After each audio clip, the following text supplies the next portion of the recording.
tous, merci de participer à la présentation ce soir. J'espère que vous aurez plein de choses à apprendre.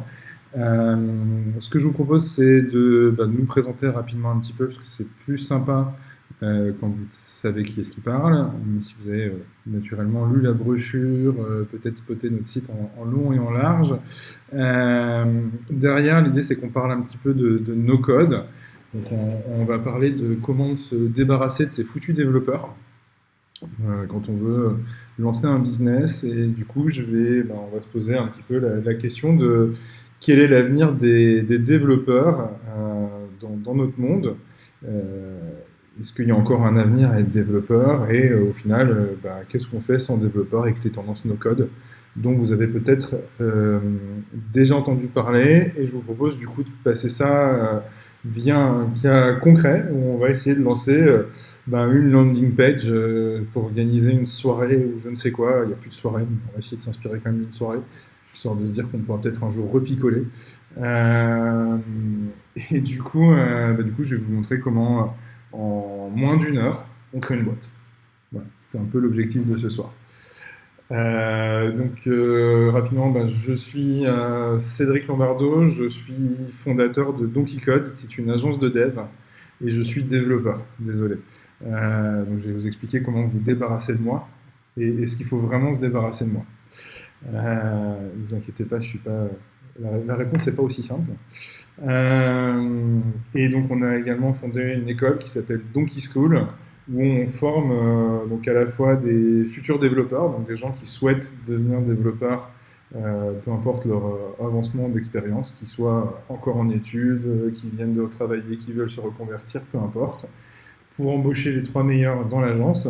Mais on forme également donc, des gens qui sont déjà en entreprise et on forme des créateurs repreneurs d'entreprise, notamment au monde de la start-up et du lean start-up, puisque moi j'ai monté plusieurs start-up.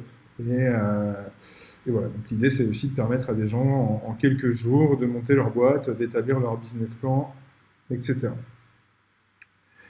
Se sont glissés dans l'assistance mes associés aussi qui sont présents aujourd'hui, Sarah Vie et Franck. Donc s'il y a des questions, voilà, n'hésitez pas à les poser. Ils feront le relais aussi à travers le chat au fur et à mesure.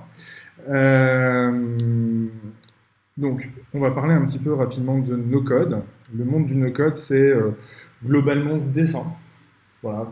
Peut-être que parmi vous, certains connaissent une partie de ces logos. Tous, ça m'étonnerait. Est-ce qu'on va les voir tous ce soir? Non, on n'a pas le temps. Est-ce que je les connais tous? Bien évidemment que non. Et il y en existe plein d'autres en vrai qui sortent régulièrement. Donc ça c'est important à avoir en tête.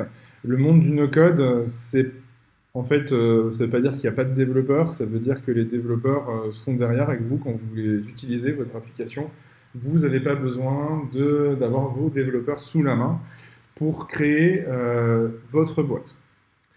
Il y en a un, pour commencer un petit peu l'introduction, il y a une solution que moi je voudrais vous présenter avant qu'on attaque l'idée de créer une startup en se séparant de tous les devs. Il y a un outil que vous connaissez peut-être qui s'appelle Airtable.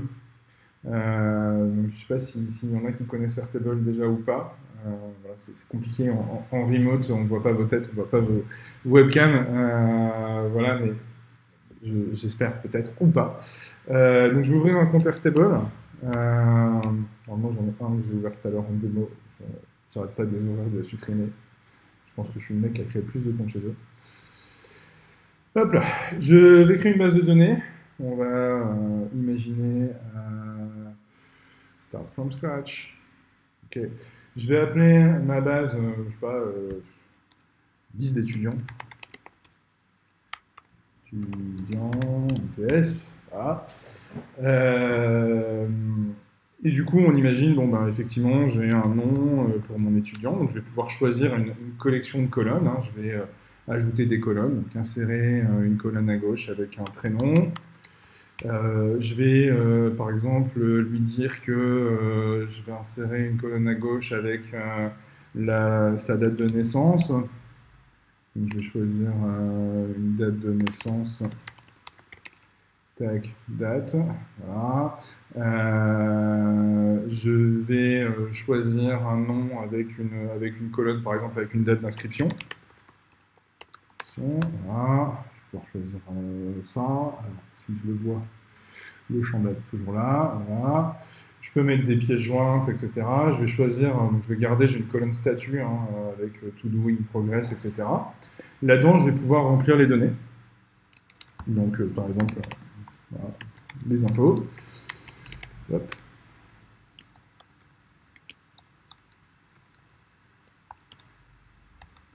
Ah, ça, vous savez l'âge que j'ai. On imagine que je suis rentré à l'école le 16 mars. Très bon élève. Évidemment, hein, c'est sûr. Hop là. Je peux mettre mes pièces jointes avec mon CV ou des choses comme ça. Et puis, je vais lui mettre que il est to do. Alors, j'aurais pu modifier la liste des valeurs. Hein. Alors, en faisant, je ne sais plus, double-cliquant, voilà. Ici, je peux mettre tout simplement inscrit, diplômé, je sais pas, et renvoyer. Voilà, je peux choisir les couleurs, je peux faire ce que je veux. Et à partir de là, donc j'ai une base de données que j'ai créée, j'ai pas de développeur pour stocker cette base de données, et je vais pouvoir me transformer ça en un joli CRM. Par exemple, je trouverais que ce serait cool d'avoir une vue calendrier avec les dates d'inscription. Donc je dis, bah tiens, je voudrais un calendrier sur la date d'inscription. Tac, donne. Voilà. Et là, en fait, je vais retrouver. Donc là, je suis en juillet parce que du coup, il a calculé la date de naissance. Mais si je reviens aujourd'hui, voilà. Ici, on voit ma date d'inscription. Et tout ça, c'est modifiable directement depuis là. Mais je vais aussi pouvoir avoir une vue Kanban. Par exemple, ça me permet, ça me permet de faire un CRM voilà, avec l'avancée. Je dis mon Kanban, il se fait sur la colonne statut. Tac. Hop. Et là, automatiquement, je peux drag and dropper mes cartes, d'accord, et les déplacer. Et ça met à jour ma liste immédiatement, donc ma base de données. Je peux faire ça avec un diagramme de Gantt, avec mes règles de projet, etc., avec des galeries de photos sur les pièces jointes. Donc vraiment, il n'y a pas de limite. Et je peux, y compris, gérer des permissions. Donc quand je vais créer une équipe, je vais pouvoir gérer des permissions sur le champ. Pardon, sur le champ, j'ai dit, clic droit. Si j'y arrive, sur le champ. Ici, je vais pouvoir donc lui dire edit field permission et je peux dire voilà, qui est-ce qui a le droit de modifier les données, etc. Et ce qui est encore plus drôle, c'est que je peux connecter ça à, par exemple, une base de données automatiquement synchronisée, un classeur Google Sheet, etc. Ok, donc ça va être très très sympa, notamment dans la suite, parce que si vous voyez, en fait, sans développeur, sans avoir besoin d'installer un truc ultra compliqué, j'ai créé mon CRM en 3 minutes. Et j'ai un CRM complètement personnalisable, sans aucune complexité, etc., qui est partageable, qui est structuré.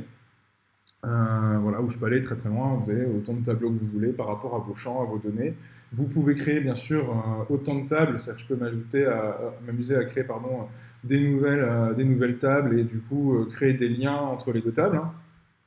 Voilà, si j'ai un peu de conception, j'ai un Google Sheet, on va dire plus, avec des couleurs et avec une ergonomie qui est vachement sympa. Mais c'est pas tout. Je vais pouvoir l'automatiser. Donc, par exemple, dire que quand il se passe une action, ça poste un message dans Slack, ça crée des enregistrements, ça met à jour un enregistrement. Enfin, je fais ce que je veux. Et je peux aller le connecter. Vous allez avoir, hop, à deux maps. Je vais pouvoir aller le connecter à plein d'applications, d'accord, qui sont autour. Donc, plein d'autres applications hors Airtable, d'accord, qui sont encore des applications no-code. Hein, c'est là où il y a tout l'enjeu, c'est de maîtriser après derrière beaucoup de ces applications. Mais si je sais à quelle application j'ai envie de les connecter, alors les applications internes de Airtable, de recherche, de graphique, de table pivot pour restructurer, etc. Et bien en fait, en très peu de temps, je peux me faire un CRM, un gros back-office presque, sans développeur, l'administration de mon site internet, sans aucun développeur. Et ça, c'est cool. C'est cool parce que on va aller plus loin et on va créer un formulaire. Donc, je vais aller créer un formulaire. Et pour aller créer des formulaires, il y a un truc que j'aime bien, moi, qui s'appelle Typeform. Parce que faire un formulaire, c'est souvent prendre un développeur, lui demander des specs. À chaque fois que vous voulez que le développeur, à chaque fois que vous voulez tester, genre l'ordre des champs, l'expérience utilisateur, etc., vous allez être obligé de demander à un développeur de refaire une nouvelle expérience. Il va vous dire, il y en a pour 4 jours. C'est long, tu comprends, il faut tester, etc. Et tout. Et donc, en fait, bah, quand on fait du business, quand on lance une startup, on n'a pas spécialement envie d'avoir un développeur qui nous dit bah, c'est long, c'est lent, etc. Donc, on va se créer nous-mêmes notre petit formulaire. Je vais créer mon formulaire. Alors, je peux soit le créer avec des modèles d'exemple, ce que je vais faire là, parce que ça va être plus rapide que au lieu de, vous me voyez, drag and dropper des champs. Et puis, je peux aussi m'amuser à créer le mien complètement from scratch, c'est-à-dire depuis le départ. Hop, donc moi je vais créer un petit formulaire d'inscription. Allez, soyons fous, on va s'organiser une teuf. Donc je vais dire use this template. Tac. Ça charge. Voilà, je l'appelle comme il veut, on s'en fout. Hop. Ça, c'est pour leur stat, on s'en fout complètement. Hein. Voilà, ils sont contents. Et là, donc à partir de là, je vais pouvoir bah, dire que c'est pour mon anniversaire. Hein, voilà, donc, hop. Ouais, j'ai 20 ans, hein, pour ceux qui ont bien calculé tout à l'heure. Et si vous n'êtes pas d'accord, bah, tant pis. J'ai pas envie de vieillir. Et du coup, bah, je peux vous inviter à un anniversaire, voilà, le 17 juin, pour célébrer mon anniversaire, machin, etc. Et puis quand vous allez remplir là-dessus, ok. Et après, je vais poser plein de questions. Quel est votre nom, avec un champ, etc. Je vais pouvoir, bien sûr, ajouter, dupliquer des formulaires de questions, créer des nouvelles questions qui vont demander le numéro de téléphone, de choisir une photo parmi une liste, par exemple. Voilà, donc je peux charger des photos. Ils ont une liste de photos en exemple. Je peux continuer. Voilà, je peux m'amuser à la retailler. Je n'ai pas besoin de Photoshop, pas besoin de graphiste. Pareil. Hop, voilà, je mets une deuxième photo. Pouf, hop. Voilà. Tac, salut. Votre photo préférée. Hop. Voilà. Donc moi je vais demander le nom, une photo préférée. Je peux demander par exemple de choisir une image pour la soirée costumée. Je vais voilà, une question à la con. Et surtout je vais rajouter une question qui va être utile pour la suite. Je vais demander une question email. Hop. Voilà, pour hop, avoir le mail de la personne. Parce qu'on va voir dans quelques minutes, ça va être très utile pour lui envoyer un mail avec le carton d'invitation, par exemple. Donc ça, c'est mon formulaire, et on dit qu'on est content, je vais le publier. Je peux m'amuser à le faire un aperçu. Donc là, j'ai une espèce d'aperçu mobile, voilà, de à quoi ça va ressembler. Je vais avoir tout de suite un élément graphique qui va être stocké et fonctionner avec toutes les règles de validation que j'ai mis, avec une vraie ergonomie. Et puis, si ça ne me plaît pas, l'ordre des champs, qu'il y a un champ qui ne va pas, c'est assez facile de changer l'ordre des champs sans développeur. Et mes collègues qui sont développeurs avec moi vous diront qu'on vous facture ça bien plus cher. Voilà. C'est évident, il y a beaucoup de travail. Alors ouais, vous dites, ouais, mais j'aime pas les images, les couleurs. Alors vous avez vu, hein, tout est customisable, etc. On peut vraiment avoir des règles avec l'ordre des champs, avec des règles de validation, avec dire si cette question elle est répondue, alors je passe à cette question, etc. Ok, je vais pouvoir partager ce lien. Et quand je partage ce lien, n'importe qui peut décider de remplir le formulaire. Je le partagerai juste après. Hop. Mais si je viens là, n'importe qui va avoir le formulaire et va pouvoir le remplir tranquillement. Mais ça ne fait pas un site internet, ça ne fait pas une startup, c'est très chiant à publier sur les réseaux sociaux, sur Google Ads, des choses comme ça. Donc pour l'instant, vous me dites, ok, t'es mignon, tu nous as appris à faire un CRM, tu nous as appris à faire un formulaire, déjà ils ne se parlent pas entre eux, Et puis, après, quand ils ne se parlent pas entre eux, en plus, j'ai pas de site internet pour diffuser les deux. Alors, je vais pas prendre l'abonnement payant tout de suite, mais quand je clique sur Integrate, il y a un petit bouton ici, tout près, pour Airtable, qui va permettre d'envoyer directement les données à Airtable. D'accord, donc ça y est, ça c'est fait. Le CRM parle au formulaire. Mais on va voir un truc assez sympa, c'est qu'on va envoyer un carton d'invitation à l'utilisateur ou, je sais pas, peu importe, un message de bonjour, de bienvenue, on confirme votre inscription à l'utilisateur, à l'administrateur, on fait ce qu'on veut. Et pour ça, je vais vous présenter un autre outil qui s'appelle Zapier. Zapier, c'est un des outils les plus connus du monde de no-code parce qu'en fait, il fait le café. Je vais pouvoir lui dire, écoute, moi j'ai une application qui s'appelle Typeform. Donc ça, il connaît beaucoup d'outils no-code. Et puis il me dit, voilà, moi ce que je peux faire facilement avec Typeform, donc je peux créer un ticket dans Trello, si j'avais utilisé Trello. Je peux envoyer un SMS directement aux gens, créer un ticket dans Zendesk, ajouter une entrée dans Airtable. Ah, ça c'est une bonne idée. Voilà. Et donc là, je vais par exemple pouvoir connecter le Zapier à Airtable. D'accord. Et au final, comme je n'ai pas dépassé mon quota de Zap, j'ai pas payé non plus Typeform. Pour l'instant, je suis toujours en mode gratos. Et là, si ça n'a pas planté depuis tout à l'heure, parce que tout à l'heure, quand j'ai fait la préparation, il y a Typeform qui a planté, je vais pouvoir lui dire OK. Donc, c'est une partie invitation. Hop, refresh fields, continue. Tac, test trigger. Bon, OK, super. Continue. OK, là, je lui dis Airtable. Je lui dis que je veux qu'il crée un enregistrement. Hop. Hop là. Là, il faut que je m'enregistre à Airtable. Donc, j'ai une pop-up qui me dit t'en bouge pas, je m'occupe de toi, je te connecte sur Airtable.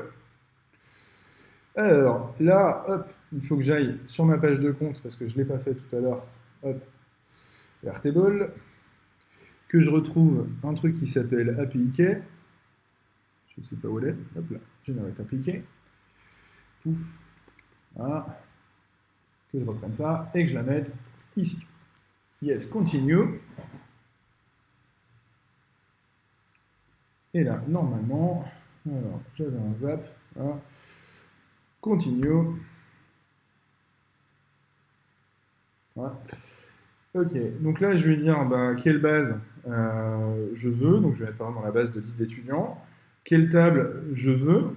Donc là, je peux dire voilà, une table custom, enfin une table spéciale que j'ai parmi toutes les tables. Donc là, il aurait fallu que je crée une table spéciale pour ça tout à l'heure, que j'ai pas faite. Et puis à ce moment-là, j'aurais pu excusez-moi, hop, j'ai un petit effet démo, hop, j'aurais pu créer donc tout de suite les champs. Est-ce que si je peux, voilà, table, voilà, table 2, voilà, refreshing fields. Le name, donc voilà, donc une fois que je vais sélectionner la table, il sait que dans la table 2, il y a une colonne name qu'on a créée tout à l'heure. Et donc là, il va me dire quel est le champ de name que tu veux afficher.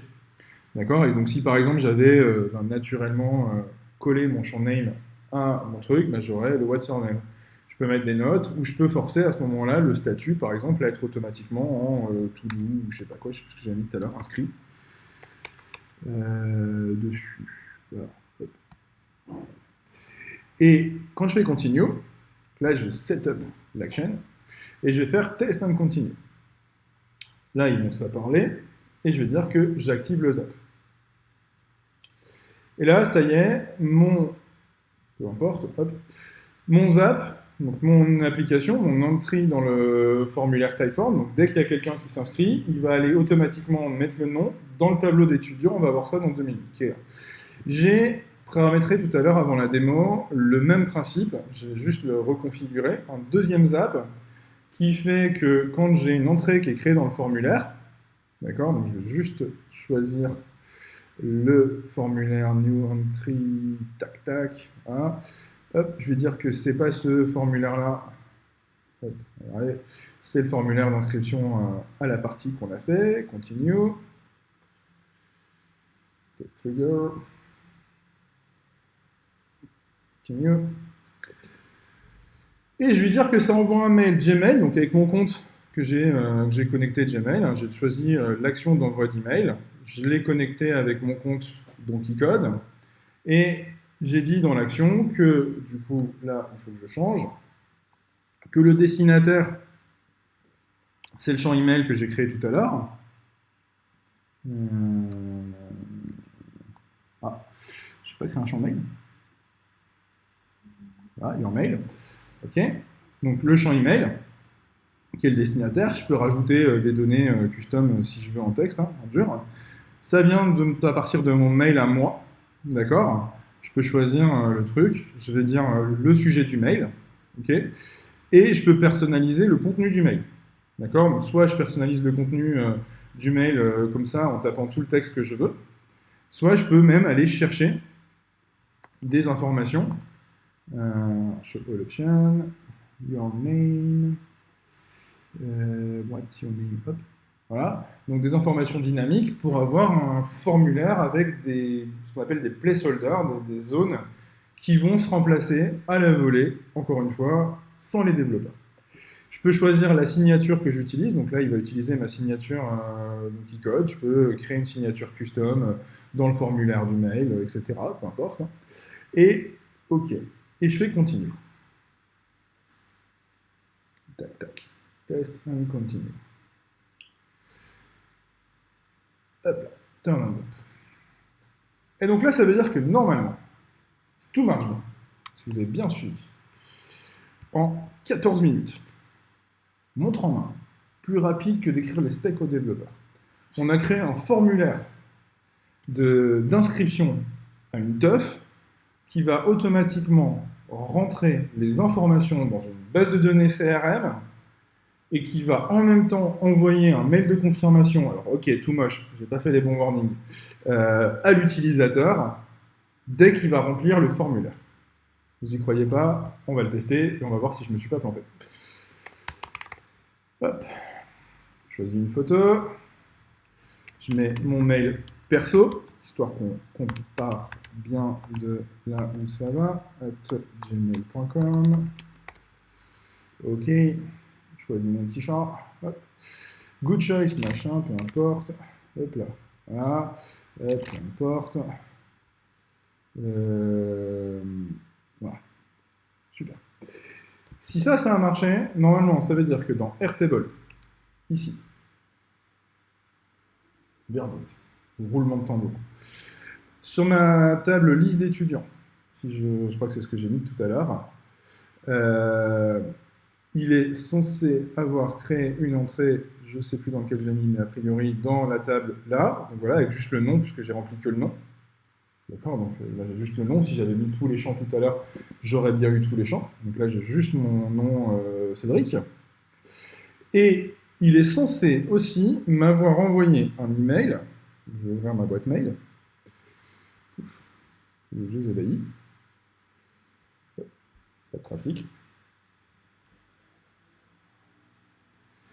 Qui vient de mon mail DonkeyCode, qui dit Welcome from test event.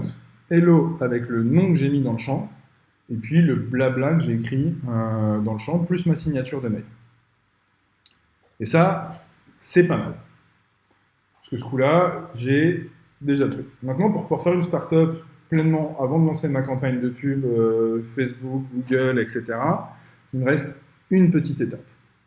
Faire un site internet. Faire un site internet, vous vous dites souvent, il faut des développeurs, etc. Bon, c'est vrai, on va encore s'en débarrasser parce que ça coûte cher. Et puis moi, dans 1 heure, si je commence à faire appel à des développeurs, ils n'ont pas fini le devis. Donc, je vais aller créer un compte sur Instapage et je vais simplement faire Create Page. Et je vais choisir un modèle de page qui me convient. Je vais choisir des events parce qu'on m'a dit qu'on faisait de l'event. Je vais prendre ça, tac, select. Je vais l'appeler ma page, histoire de. J'ai besoin de boire un coup au passage. Hop. Donc là, on va voir, hein, je vais récupérer déjà beaucoup plus de statistiques, etc. Cet outil est capable en soi de collecter des leads Mais quand on lui demande à Instapage de collecter des leads, ça va 5 minutes, mais en fait, c'est un peu chiant pour gérer les contenus, gérer les différents éléments, remonter les informations. Donc, on va plutôt aller prendre quelque chose de sympa à côté. On va utiliser notre Typeform. Donc, je vais aller faire Edit Design. Et d'un seul coup, je vais me prendre pour un développeur.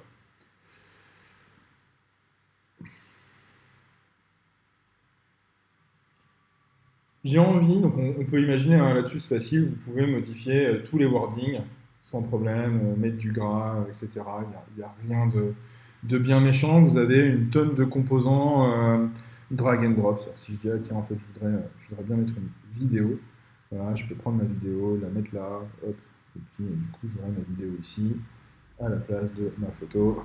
Voilà. Il faut juste bien penser à la tronche qu'elle va avoir en mobile. Donc, je clique sur le rendu mobile.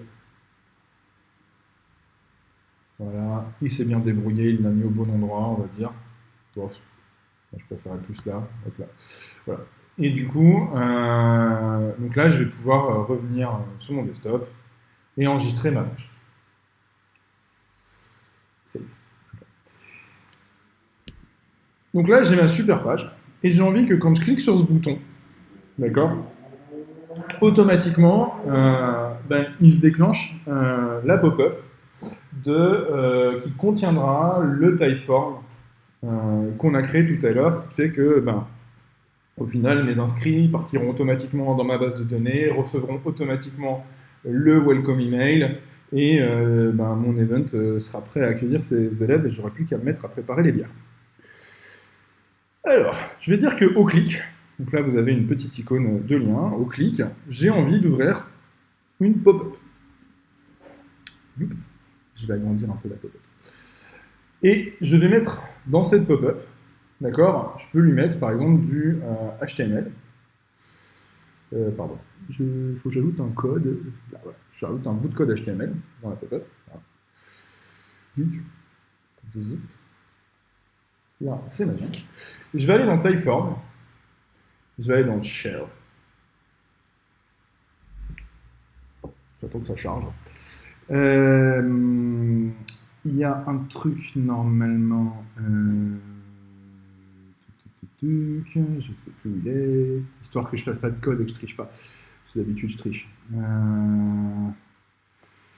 Alors là, ça me donne un code. Alors ça, c'est sympa, ça vous donne un code qui fait directement le bouton. J'aurais pu remplacer le bouton du site. Allez, on va faire ça. On va pas se faire chier. On va remplacer le bouton du site. Soyons fous. Donc, j'ai mis mon Instapage ici. Je supprime même carrément mon code HTML, mon truc. Qu'est-ce qui se passe? Voilà. Je vais tout simplement donc supprimer ce bouton, prendre un bout de code HTML, voilà, que je vais mettre là, hop, et je vais aller prendre mon Typeform button, d'accord? Quand je clique sur le bouton, ça va afficher une petite page avec le formulaire, c'est exactement ce que je veux. Donc je lui dis, tu fermes la pop-up automatiquement. Ah non, ça c'est payant, pardon.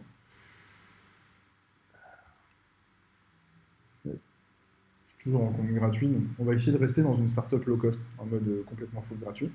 Donc je vais regarder la pop-up, je peux choisir quelques couleurs, et je vais cliquer Get de code, et je vais avoir mon lien. Pardon, Get de code, et je clique Copy code. Je reviens sur ma page Instapage, je colle mon code là, je fais Done, et normalement, si je fais Save in Preview,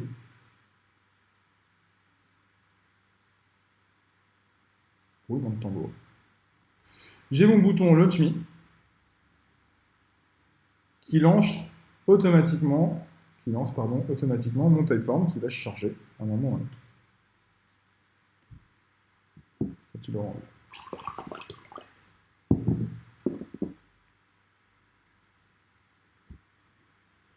On va publier la page. Alors, pour publier la page, que je me souvienne, il faut aller dans Page, là, et normalement, il suffit juste de cliquer Publier. Publish Experience. Et là, je lui dis, publie-moi sur une démo page parce que j'ai pas envie de faire autre chose. Cédric 1, publish. Voilà. Ça va être mon site. Confirme. Hop. Parce que c'est aussi rapide. Voilà. Hop.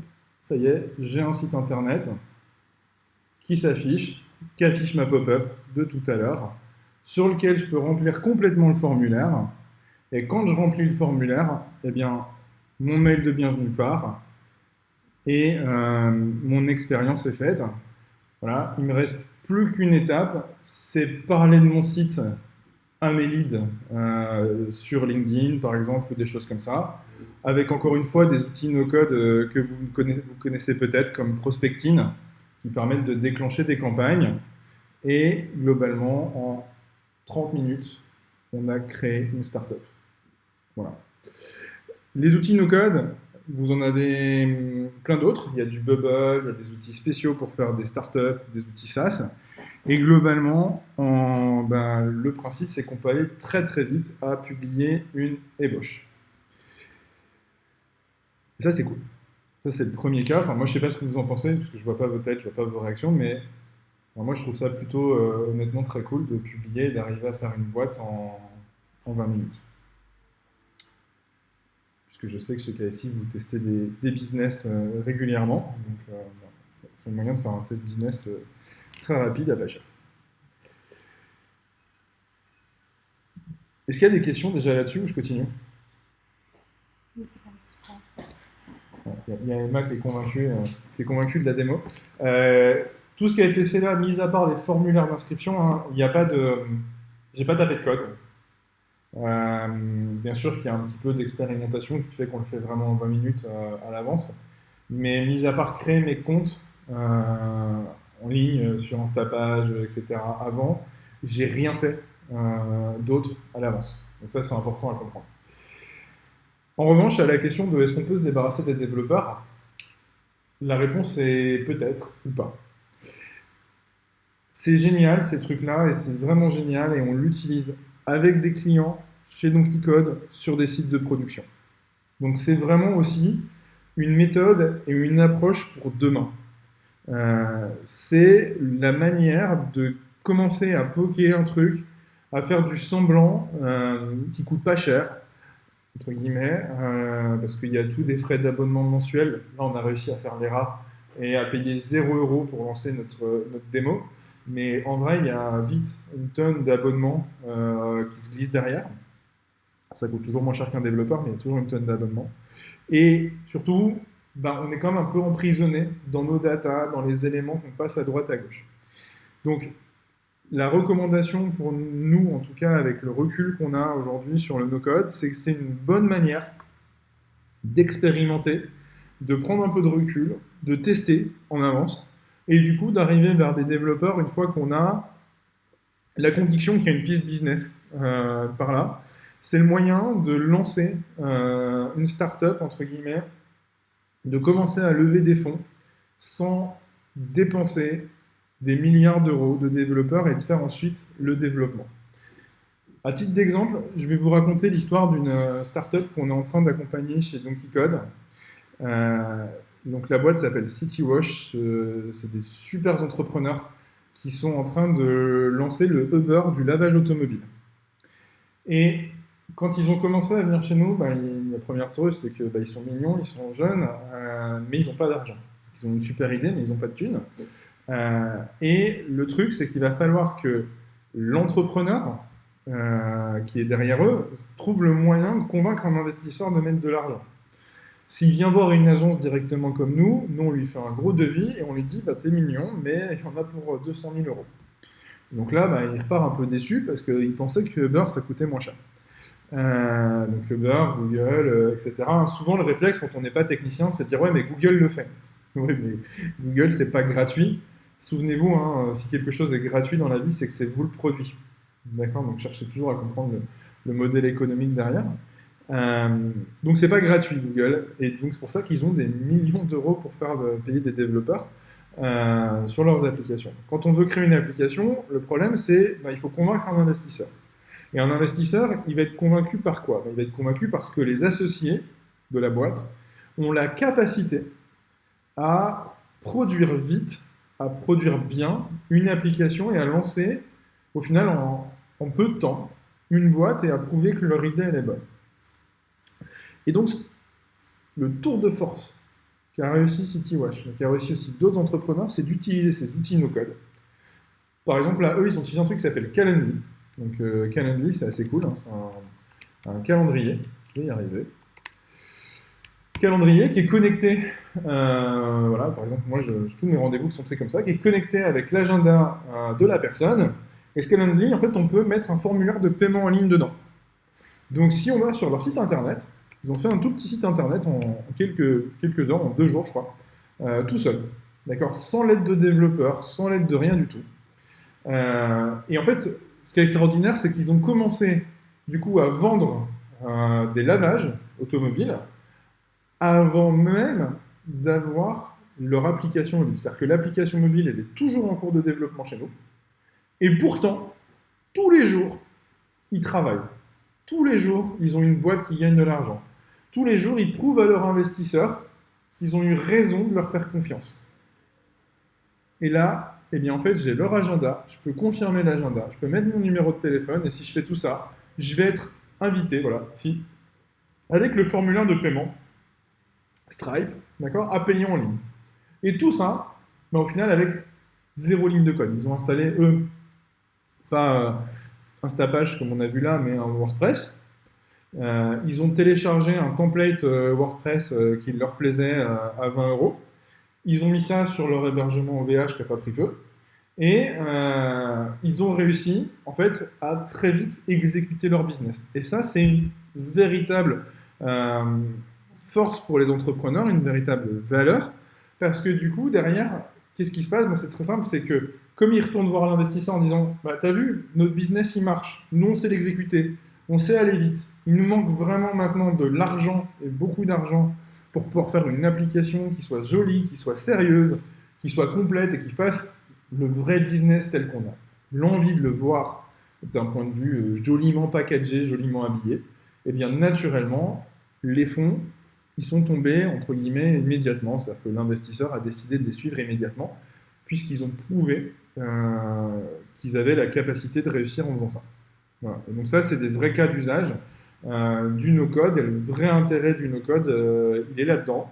Après, l'intérêt du no-code, il peut continuer demain dans vos entreprises, même quand elles grandissent, pour faire des tas de fonctionnalités à côté. Hein. Airtable, c'est génial, c'est-à-dire dire aux développeurs, tu te connectes à Airtable, tu envoies les données dedans, et puis moi je m'occupe avec le back-office, je fais mes drag and drop, je teste mes idées, etc. Au final, c'est assez génial. Zapier, c'est pareil, il y a plein de zaps pour connecter un peu avec tout. Et du coup, si les développeurs de demain se mettent à interconnecter avec ça et que vous avez la manipulation plutôt côté business de ces éléments-là, ça permet de faire des boîtes qui vont vite, qui évoluent vite, qui testent vite. Voilà. Mais malheureusement, je ne pense pas qu'on se débarrasse tout de suite des développeurs, en tout cas pas complètement. Peut-être à tort parce que je suis développeur et que j'espère encore avoir un peu de temps de vie devant moi. Ou peut-être aussi parce qu'en réalité, derrière chacune de ces solutions, il y a des développeurs aussi. Voilà, c'est juste que le métier est en train de changer et que notre métier est de plus en plus d'interconnecter ces éléments. Pour reparler rapidement de Donkey School, nous on a effectivement des formations où on vous accompagne à utiliser ces outils-là aujourd'hui dans le cadre de la création d'entreprises. Probablement dans les prochains mois, années, on réfléchit à développer une certification développement de code pour les profils un peu plus commerciaux. On a des partenariats avec des écoles de commerce qui sont en train de se faire pour lancer un diplôme là-dessus. Voilà, c'est important d'avoir en tête ces outils-là et de se dire qu'on peut au final poker très vite, faire un test très vite, en veillant un peu sur tous ces outils. Après, la difficulté de ce monde-là, c'est que ça évolue très vite et qu'il y en a, on l'a vu tout à l'heure, le schéma du départ, beaucoup, et que c'est compliqué de tous les maîtriser, quoi. Voilà. Écoutez, je vous remercie de votre attention. S'il n'y a pas de questions, s'il n'y a pas de questions non plus sur la formation, s'il y en a qui veulent devenir dev malgré qu'on vous a dit qu'il ne fallait pas être dev, non, je rigole, il faut être dev. S'il y en a qui se disent on a envie d'apprendre des choses autour, voilà, n'hésitez pas à nous poser des questions, que ce soit maintenant ou plus tard, on sera ravis d'y répondre. Merci beaucoup. Merci. Merci. Louella, tu veux faire un mot de conclusion? Tu veux reprendre la main? Ouais, bah alors déjà, merci beaucoup. En vrai, c'était super. Enfin, je pense que dans tous ceux qui sont présents, on maîtrisait pas forcément le code en général, mais on voit on est en capacité de faire plein de choses sans maîtriser tout ça. Et je pense que c'est des choses que même nous, et même au sein de la junior entreprise, qu'on pourra peut-être utiliser pour certaines choses. Donc c'est top. En vrai, merci beaucoup. C'est le but, hein. Pour de vrai, c'est le but, c'est des outils. Le no-code, c'est des outils qui permettent de parler aussi demain aux développeurs en disant bah, t'as vu, je t'ai fait ça, j'ai fait le POC, je veux la même chose. Même si demain, dans vos entreprises, quand vous sortirez de la junior entreprise un jour et que vous serez dans des grandes entreprises, c'est aussi des outils hein, qu'il faut garder en tête. Parce que, et même pour nous développeurs, en réalité, c'est hyper sympa d'avoir un client qui dit j'ai fait ça, ça marche comme ça, tu vois, je voudrais le même truc, mais en plus packagé, tac, tac, tac. On gagne beaucoup en communication, en éléments, et au final, on gagne aussi en agilité dans les entreprises. Nous, on a bossé avec d'autres boîtes où ces outils-là ont vraiment permis à nos développeurs d'avoir le temps, au final, de développer la version finale solide sans que la boîte s'arrête et du coup sans se retrouver dans une pression qui soit ridicule parce qu'en fait, bah, ils avaient tout simplement les outils pour faire le tour. Voilà. Ouais, c'est super. Enfin, pour moi, c'était tout en vrai. À part, bah, vraiment, vous remercie pour le temps que vous avez pris Ben de rien, là, avec plaisir. pour,